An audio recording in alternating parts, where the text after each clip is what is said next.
Good morning, dear aspirants. We are again back with the second lecture of our neural control and coordination.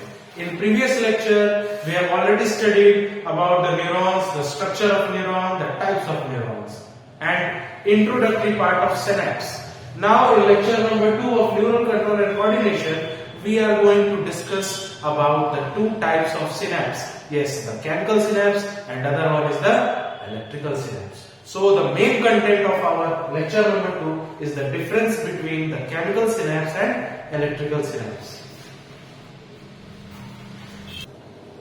My dear students, we are starting with the first type, the chemical synapse, and second one is the electrical synapse. So let's start the discussion from the chemical synapse.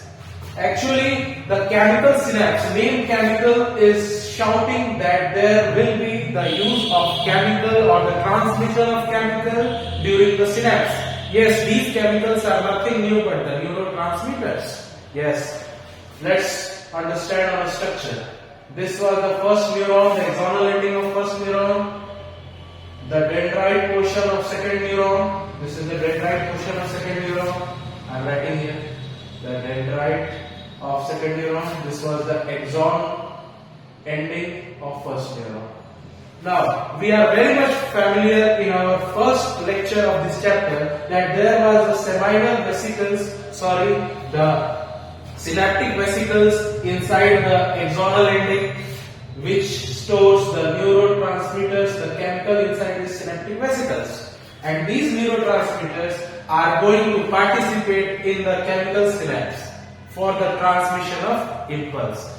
And in the case of electrical impulse, there is no any hand of chemicals, the neurotransmitter. They will generally transmit like an electric flow. Okay. Now, what happens in the case of chemical synapse?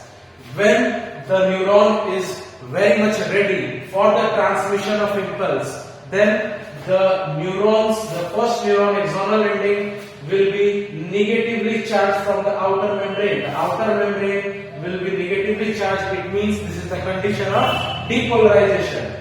This is the condition of depolarization. So when the depolarization occurs, the negative charge accumulates on the outermost surface.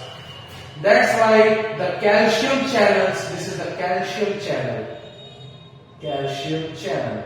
These calcium channels suddenly opens and the influx of calcium from extracellular fluid enters inside the intracellular fluid. It means what will be started? There will be an influx of calcium inside the axonal ending.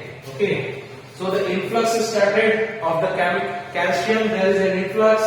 Due to this calcium accumulation inside, these calcium leads to these synaptic vesicles to this presynaptic membrane. We know that this is the presynaptic membrane.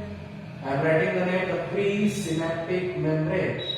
Yes, we know that the membrane of axonal ending is called presynaptic membrane, and this membrane of second neuron is called postsynaptic membrane. This is the postsynaptic membrane. In between this presynaptic membrane and postsynaptic membrane, this gap is called the synaptic cleft.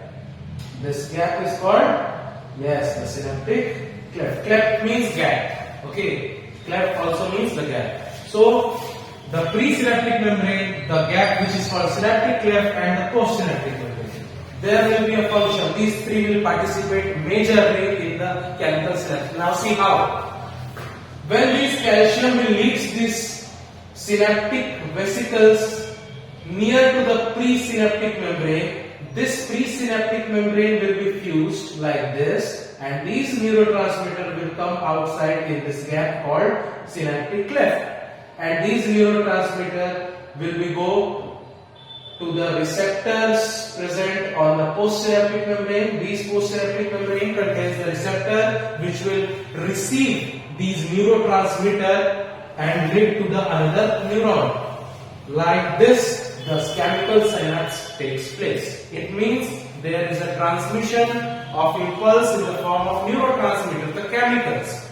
Okay, this was the chemical synapse. I hope this is very much clear to all of you.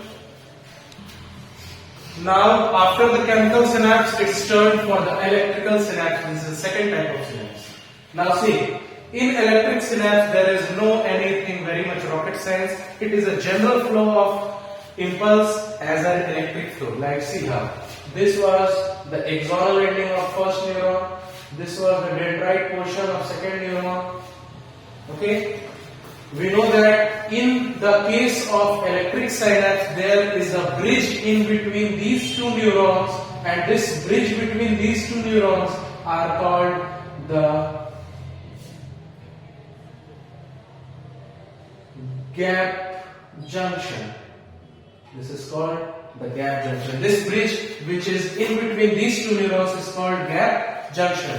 So what will happen when the neuron will be in depolarization condition? There will be accumulation of negative charge on the outer surface, which will lead like an electric flow to the bridge and so on to the another neuron. This is how the flow of impulse in the case of electric synapse takes place. Now, the main difference between the electric synapse and chemical synapse, I want to investigate here at a side.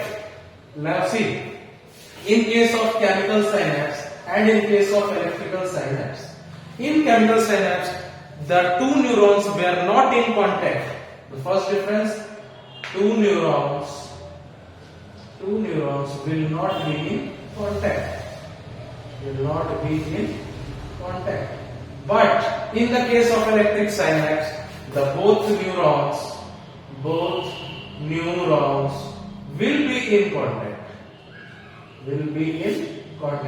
By how? By the means of these gap junction, the bridge in between these two neurons.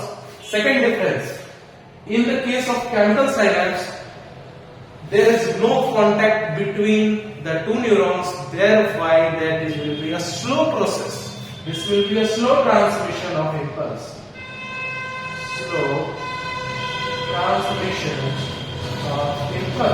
But in the case of electric synapse,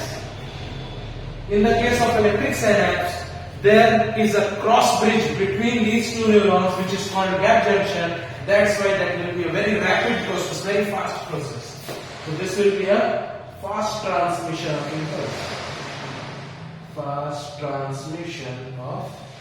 impulse. This was the two main difference between a chemical synapse and a electric synapse. I hope this was very much clear to all of you.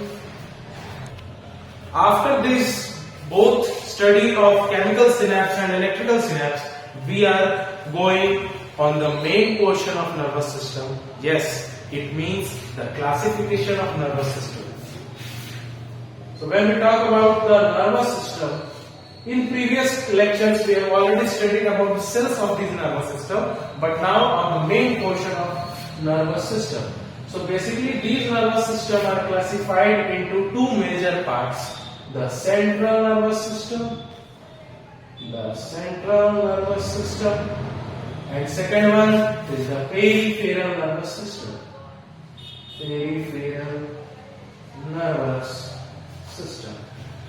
Which is also called CNS, very famous name, CNS, and this will be named as PNS. We know that two major part of our body comes in between the central nervous system, which are the brain. First one is the brain and second one is the spinal cord. These two major organs constitutes together to form central nervous system. When we try to see these both organs, central nervous system and diagram, let this a rough diagram. This is the brain, and this extension of brain is called spinal cord. This is the spinal cord. Basically, spinal cord is the extension of brain. Okay. So brain and spinal cord together forms the central nervous system. Now, what about the peripheral nervous system? Basically, the nerves adjoining, helping the central nervous system around at the periphery are in peripheral nervous system. It means in peripheral nervous system there are two types of nerves. First, the afferent nerves afferent nerves, and second the efferent nerves. Efferent nerves. We can also say the afferent is also known as sensory neurons or sensory nerves, and efferent is also known as motor nerves.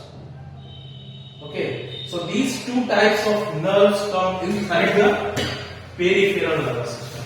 What is the reason behind this name peripheral? Peripheral comes from the word periphery.